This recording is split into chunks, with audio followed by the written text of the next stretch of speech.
اہرام مصر اس روئے زمین کا سب سے قدیم عجوبہ، وہ مقام جہاں فرعون مصر کی لاشوں کے ساتھ تاریخ کے بے شمار راز دفن ہیں۔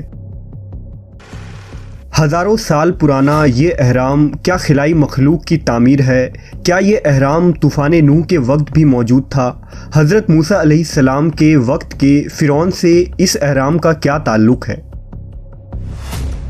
آج ہم اس ویڈیو میں اہرام مصر کے پر اسرار معلومات اور رازوں سے پردہ اٹھائیں گے۔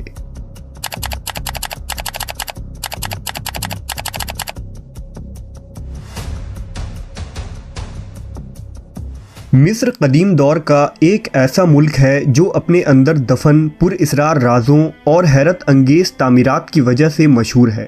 ان تعمیرات میں مصر کا اہرام سر فہرست ہے۔ آپ کو یہ جان کر حیرت ہوگی کہ پیرامڈ صرف مصر میں ہی نہیں بلکہ دنیا کے ہر علاقے میں موجود ہے، چین سے لے کر شمالی امریکا اور مصر سے لے کر ہندوستان تک، یہاں تک کہ سمندر کے اندر بھی اہراموں کے شکل میں کئی عمارتیں دریافت ہوئی ہیں۔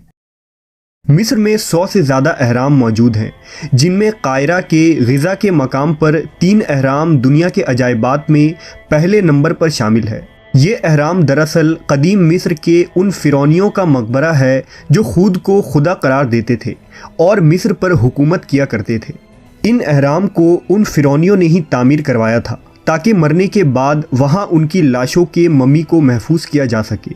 ہر فرعون مصر اپنے لیے الگ اہرام تعمیر کرواتا اور اس کے مرنے کے بعد اس کے لاش کو ممی بنا کر ان اہرام کے نچلے حصے میں دفن کر دیا جاتا تھا۔ مصریوں کا یہ عقیدہ تھا کہ مرنے کے بعد انسانوں کا دوسرا جنم ہوتا ہے جو اسی دنیا میں دوسرے شکل میں پیدا ہوتے ہیں، لہٰذا ان فرعونیوں کے ساتھ ان کے تمام ساز و سامان اور خزانوں کو بھی ان مقبروں میں دفن کر دیا جاتا تھا۔ آج ان عظیم الشان اہرام کو دیکھ کر ذہن میں سب سے پہلے یہ سوال پیدا ہوتا ہے کہ آخر اتنے بڑے اہرام کو کس زمانے میں کیوں اور کیسے بنایا گیا ہوگا؟ لہٰذا ان سوالات کے جستجو میں صدیوں سے ریسرچ جاری ہے۔ پیرامڈس کے متعلق سب سے پہلے ہیروڈوٹس نے اپنی کتاب میں لکھا تھا، جس نے تقریباً 450 قبل مسیح میں مصر میں قدم رکھا، اور اس نے وہاں کے مقامی گائیڈ کے ساتھ وہاں کے تمام اہرام کا اندر سے جائزہ لیا۔ اس نے اپنی اس پوری تحقیق کو ایک کتاب میں لکھا۔ ہیروڈوٹس کے مطابق 2 لاکھ مزدوروں نے مل کر خوفو کے اس عظیم پیرامڈ کو 20 سالوں میں مکمل کیا تھا۔ اس تعمیر میں ہر گھنٹے 2 سے 3 پتھر لگائے جاتے اور اس طرح 30 لاکھ پتھروں سے اس عظیم پیرامڈ کی تعمیر مکمل ہوئی۔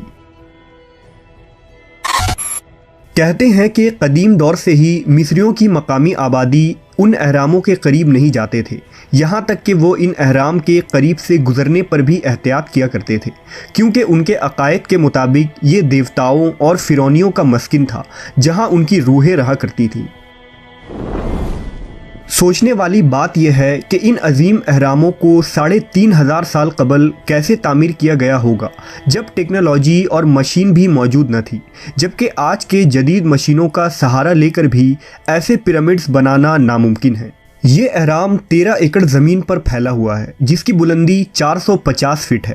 پیرامڈ کی تعمیر میں استعمال کیے گئے ہر پتھر کا وزن 2.5 ٹن سے 3 ٹن تک ہے۔ ان پتھروں کو کیسے تراشا گیا ہوگا اور ان بھاری بھرکم پتھروں کو تراشنے کے بعد اتنی اونچائی تک کیسے پہنچایا گیا ہوگا؟ کیا یہ انسانی ہاتھ کر سکتے ہیں؟ کیا اتنے بڑے بڑے پتھر اتنی اونچائی میں چڑھانا اور انہیں فٹ کرنا ممکن ہے؟ ایکسپرٹس کے مطابق ان اہرام کو بنانے میں ایسے میتھمیٹیکل پرنسپل کا استعمال ہوا ہے کہ جب اس پیرامڈ کو بنانے کا کام ایک سپر کمپیوٹر کو دیا گیا تو اسے مکمل کرنے میں اس کمپیوٹر کو پورے 1000 گھنٹے لگ گئے۔ ان پیرامڈس کی ایک حیرت انگیز بات یہ ہے کہ ان تمام اہرام کا درجہ حرارت زمین کے ایوریج ٹیمپریچر کے برابر یعنی 20 ڈگری سیلسیس رہتا ہے۔ باہر چاہے گرمی ہو، سردی ہو یا آندھی طوفان، اہرام کے اندر کا موسم کبھی نہیں بدلتا۔ محققین کے مطابق دراصل پیرامڈ علم نجوم کے ماہرین کے لیے بنائے گئے تھے۔ بعض کہتے ہیں کہ پیرامڈ زلزلوں کو روکنے کا کام کیا کرتے ہیں، اور چند سائنٹسٹ کا یہ بھی ماننا ہے کہ پیرامڈ دراصل پاور پلانٹ ہے جسے قدیم مصری لوگ توانائی حاصل کرنے کے لیے استعمال کیا کرتے تھے۔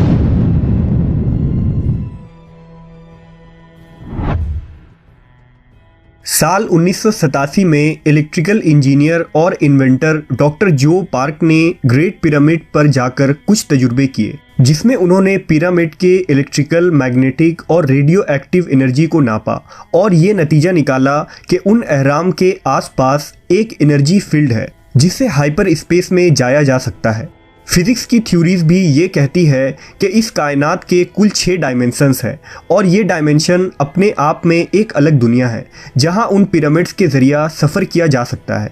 جو یہ ثابت نہیں کر پائے، لیکن مرنے سے قبل وہ یہ کہا کرتے تھے کہ اگر ہم پیرامڈ کے راز کو جان گئے تو پیرامڈ کو ایک ٹائم مشین کے طور پر استعمال کیا جا سکتا ہے۔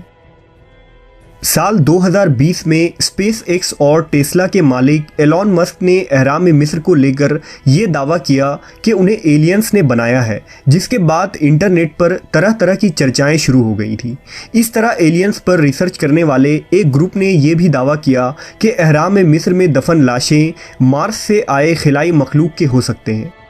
ان کا دعویٰ ہے کہ ہزاروں سال پہلے مارس پر رہنے والے ایلینز اس زمین پر آئے اور زمین پر انہوں نے ہزاروں سالوں تک حکومت کی تھی، لہٰذا ان کے احترام و توقیر میں ان کے موت کے بعد لوگوں نے ان کے لاشوں کو دفنانے کے لیے ان اہرام کی تعمیر کی اور وہاں ان کے مقبرے بنائے۔ ایلینز کی وہ قدیم سویلائزیشنز ہم سے کئی گنا زیادہ ایڈوانس ٹیکنالوجی کے مالک تھے، جو پیرامڈ کو دوسری دنیا اور ہماری دنیا کے درمیان دروازے کے طور پر استعمال کیا کرتے تھے۔ کیا قرآن مجید میں بھی ان تاریخی اہرام کے متعلق کوئی جانکاری ملتی ہے، اور اسلامی علماء و مورخین کا ان اہرام کے متعلق کیا رائے ہے؟ کچھ علماء ان اہرام کا تعلق حضرت موسیٰ علیہ السلام کے دور کے فرعون یعنی رامسس ثانی سے جوڑتے ہیں۔ سورہ قصاص کی آیت 37 میں بیان ہوا کہ فرعون نے کہا کہ اے اہل دربار، میں اپنے سوا کسی کو تمہارا خدا نہیں مانتا، تو حامان سے کہو کہ میرے لیے گارے کو آگ لگوا کر اینٹیں پکوا دو، پھر اس سے ایک اونچا محل بنواؤ تاکہ میں موسیٰ کے خدا کی طرف چڑھ جاؤں، اور میں تو اسے جھوٹا سمجھتا ہوں۔ ان آیات کی روشنی میں کچھ علماء کی رائے ہے کہ ممکن ہے کہ فرعون نے آسمان کے خدا کی طرف جانے کے لیے ان بلند اہراموں کی تعمیر کا حکم دیا تھا جو اس کے دور حکومت میں مکمل ہوا، اور اس طرح بعد میں آنے والے فرعونیوں نے اپنے لیے اہرام کی تعمیر شروع کروا دی۔ مشہور تاریخ داں المسعودی نے اہراموں کے بارے میں لکھا تھا کہ اہرام مصر کی تعمیر طوفان نوح سے پہلے ایک بادشاہ نے کی تھی جس کا نام سوریٹ تھا، جسے یہودی انوک کے نام سے پکارتے ہیں۔ کہا جاتا ہے کہ انوک ستاروں کے علم کے ماہر تھے جنہوں نے اپنے علم کے ذریعہ طوفان نوح کی پہلے سے پیشن گوئی کر رکھی تھی، اس لیے اس بڑی تباہی سے بچنے کے لیے اس بادشاہ نے اہراموں کی تعمیر کی، جس میں انہوں نے اپنے تمام خزانے اور اپنی علمی تحریروں کو رکھ دیا تھا۔ اہرام مصر کے متعلق ہندوستان کے مشہور عالم دین امام احمد رضا خان بریلوی کی تحقیق بھی قابل ذکر ہے۔ امام احمد رضا کی تصنیف الملفوظ جو 1338 عیسوی میں شائع کی گئی تھی، اس میں انہوں نے مصر کے ان اہرام کا تذکرہ کیا ہے اور لکھا ہے کہ ان اہرام کی تعمیر حضرت آدم علیہ السلام سے 14,000 برس پہلے ہوئی۔ حضرت نوح علیہ السلام کی امت پر جس وقت عذاب طوفان نازل ہوا تو زمین سے پانی ابل پڑا اور تمام اونچی اونچی عمارتیں سیلاب میں ڈوب گئیں۔ اس طوفان میں صرف 2 عمارتیں مثل گنبد و مینارہ باقی رہ گئی تھیں جنہیں کچھ نقصان نہ پہنچا۔ اس وقت روئے زمین پر سوائے ان 2 عمارتوں کے اور کوئی عمارت نہ بچی۔ امام احمد رضا کے مطابق ان عمارتوں میں سے ایک عمارت اہرام مصر تھا، جس کی تعمیر انسانوں نے نہیں بلکہ حقیقتاً قوم جنات نے کی تھی۔ امام احمد رضا نے علم الحساب اور علم فلکیات کے ذریعہ جناتوں کی پیدائش، جنات کی تعمیری عمل اور ستاروں کی چال اور اس سے مصر کی عمارتوں کی تاریخ کا اندازہ لگایا ہے۔ یہ ایک بیش قیمت تحریر ہے جس کی بنیاد پر ان اہراموں کی تاریخ اور تعمیر کے تحقیق کے لیے نئے دروازے کھولے جا سکتے ہیں۔